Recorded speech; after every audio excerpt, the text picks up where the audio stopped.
As we explore a path full of learnings, experiences, and chances, we gather new knowledge that we can apply in our day-to-day lives. This test is where we'll have a chance to apply our learnings in an enjoyable yet motivating way to improve our skills. A pleasant day to everyone. We are the participants of Group 3 from Batch 1 in this multi-modal text competition given to us by our English teacher, Mrs. Rufamel A. Carlos. This task includes different topics, specifically multi-modal text, printed and digital, memorized speech, and criticism. So what is a multimodal text? Multimodal text refers to any form of communication that combines two or more modes of representation to convey meaning, and it can be delivered via different media or technologies which are called multimodal text that may be live, paper or print-based, and digital. On the other hand, memorized speech is something that has been prepared and practiced ahead of time. Hence, you would need to rehearse it over and over again until you sound natural and feel confident. Lastly, critic is a formal analysis and evaluation of a text, production, or performance, either one's own or someone else's. Additionally, it is a genre of academic writing that briefly summarizes and evaluates a concept or a word. So, without further ado, let's watch Group 3's multi-modal text presentation.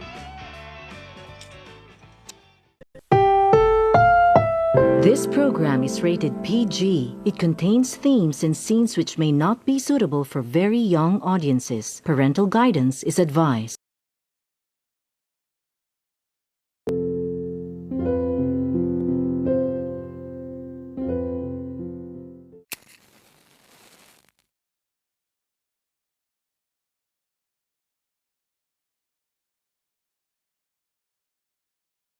Happy birthday, Joe. Joe.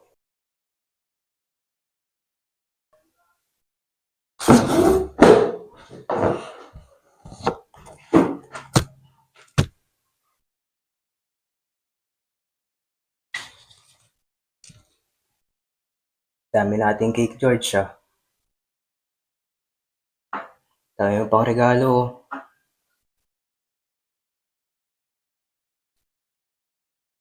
Joe. Ano ba yun? Wait ka ba? Joe, kusapin mo naman ako. George! Akin na! Akin na! Akin na yan! Joe, ano ba yun? Ha? Ano bang problema? Sabihin mo sa akin. Joe, ano? Kung galit ka, sabihin mo sa akin. Ano bang gusto mo, Joe? Magmumukha naman ako bang dito eh. Kung galit ka, parahin mo ako. Gusto mo saktan mo lang ako. Ayun, oh. Joe, ano? Ano, ayaw mo na ba? Pagod ka na ba? Joe, ano? Ayaw mo na? Pagod ka na? Ayaw mo na? Oo nga! Pagod na pagod na pagod na pagod na ako! Pagod na ako maglinis ng mga kalat mo! Pagod na ako mag-aaral! Pagod na ako magtrabaho! Pagod na akong isipin kung paano mo nakakain panoorin lang ako magkanta kuba! Makakuha lang ng pambayad sa leche at kuryente at tubig na yan! Habang ikaw patuloy lang sa lintik na passion na yan! Puro passion! Hindi tayo mapapakain ng passion na yan!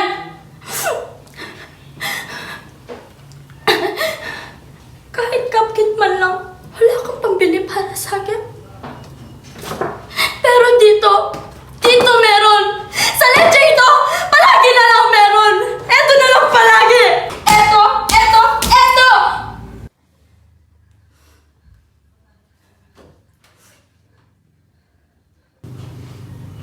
Ganun na ba talaga nararamdaman mo, George?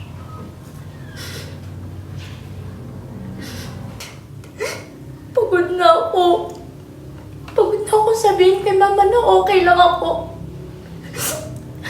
Pagod Pagod na akong umasa na sana paggising ko, bumalik na yung primo na minahal ko. Pagod na akong magantay, natuparin mo yung mga pangako mo sa akin.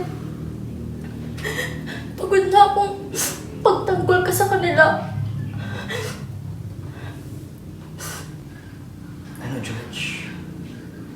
Baka ka na bang tiwala sa akin? Hindi ka na naniniwala. Naniwala ako. At yun yung pagkakamali ko. Pagod na akong magmukhang tanga. Pagod na akong mapag-iwanan.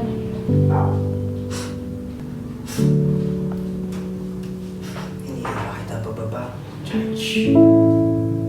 Pagod na akong bitbitin ka. Hindi mo na kaya.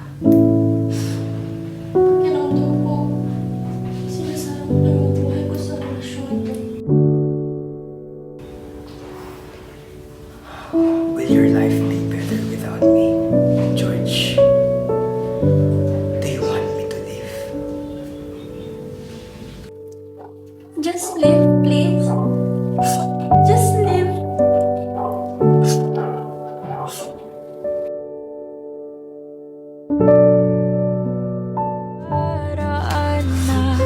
Primo?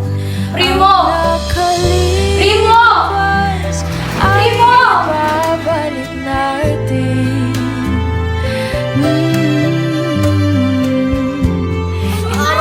Ipapaalala ko sa'yo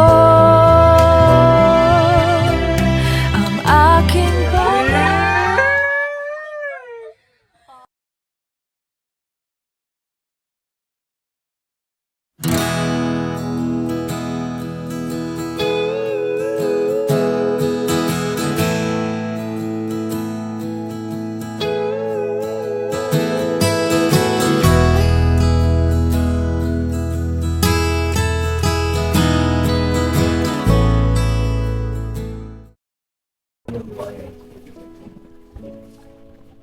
Sitting here reading from what's actually saying, Annie.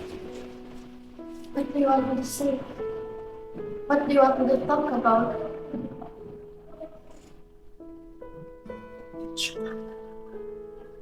Why didn't you let me survey my explanation for that? Give me some sort of chance to change. What do you think you could do? You could.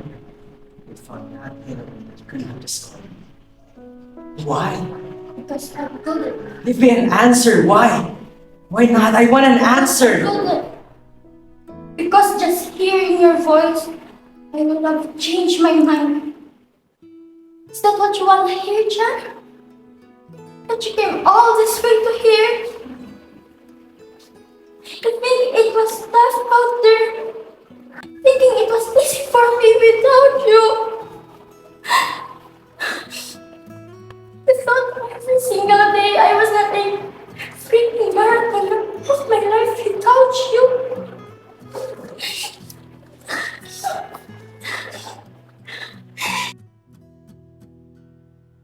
He was sick. He was sick and he needed me.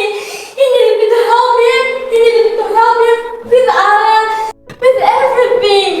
I was alone and I had no idea what I was doing. I didn't plan this. I didn't know it would happen to me. But it did. I don't think I tried. I picked up the phone 1,000 times to try to call you. Dear John, I see it all now that you're All of me like gone. this. Don't you think I was too young to be messed with? The girl in the dress cried the whole way home. I should have known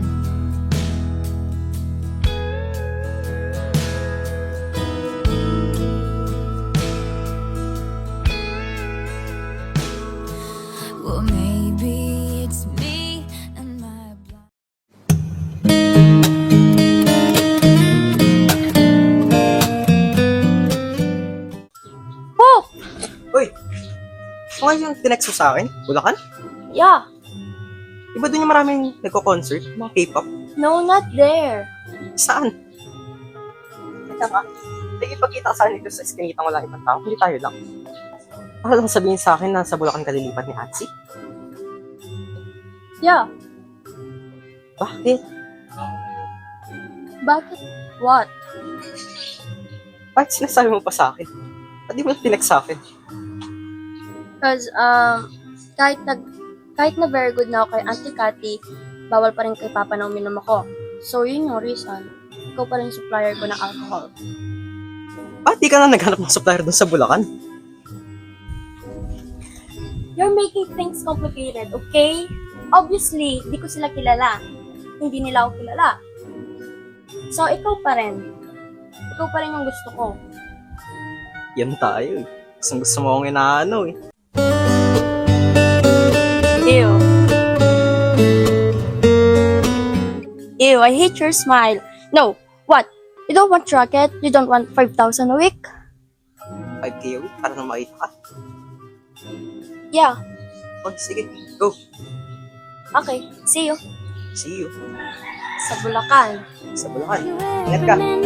Every second, love you everywhere and any moment, always and forever. I know I can quit you 'cause baby you're the one. I don't know how, love you till the last stop.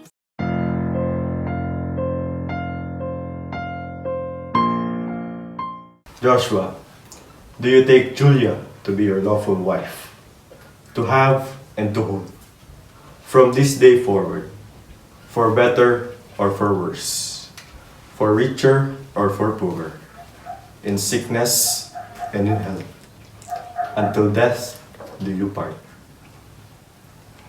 I do.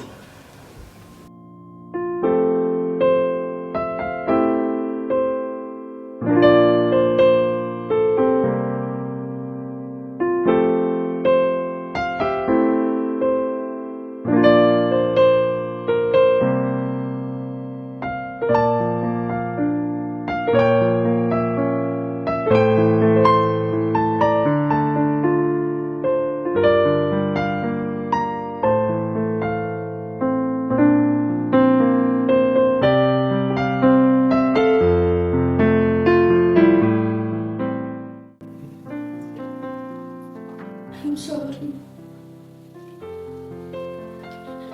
I'm sorry, Josh.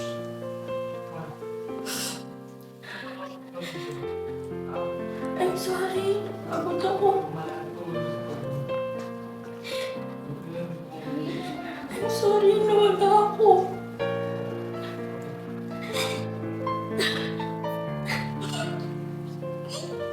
Natakot ako kasi hindi kita mahanap noon. Binigay ko lahat. Binigay ko sa'yo lahat. Naubos lang ako.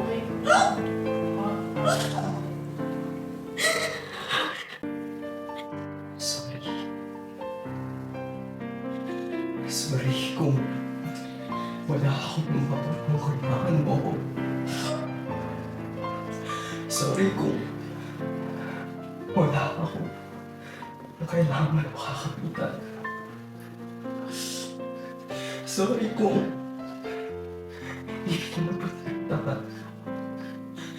Hindi mo na kailan protektahan. Takot ako. Sobra. Gusto ko na kumuha. Gusto ko na doon ako nung sasaktan ka. Well, siguro, dahil alam ko na rin na hindi lang ka tayo para sa isa't isa.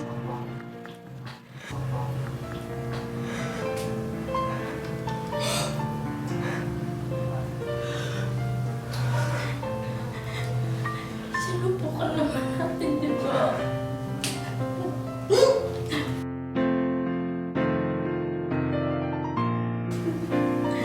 Nilaban naman natin, di ba?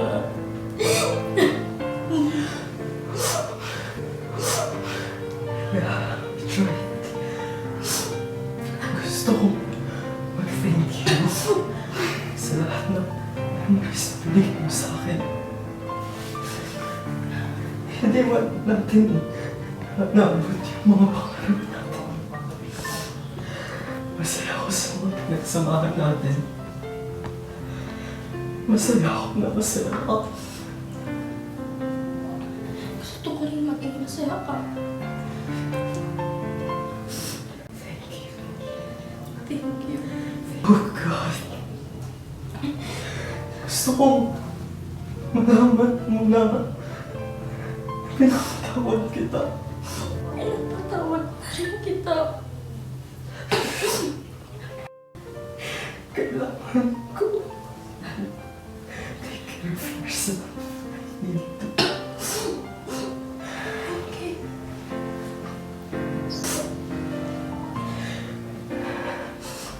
Kung masaya ka sa piling niya, hindi ko na pipilit pa. Ang tanging hiling ko lang sa kanya, wag kang paluhatin.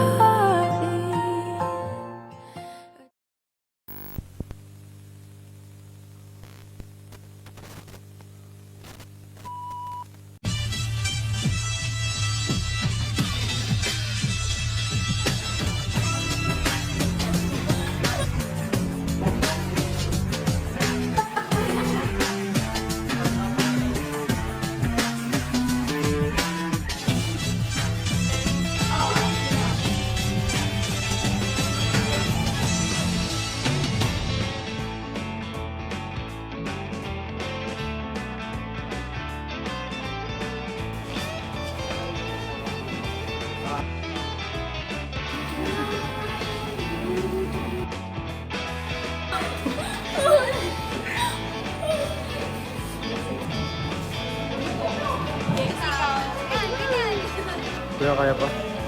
Sige na. Ingat ito.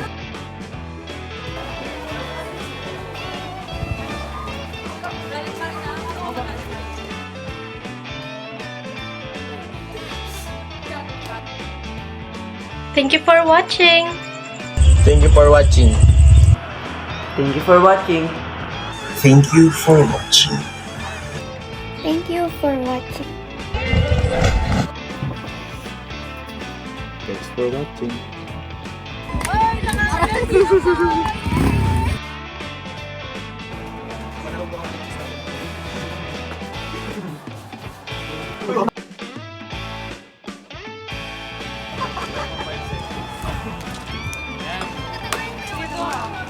Pagkatapos yung may baso kami dito na.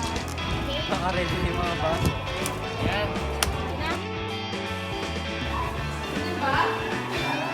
Hindi, ano bang makulap? Makulap? Hindi naman ganyan eh. Ay, kaya ba? Hindi kaya yan. Gaan mo.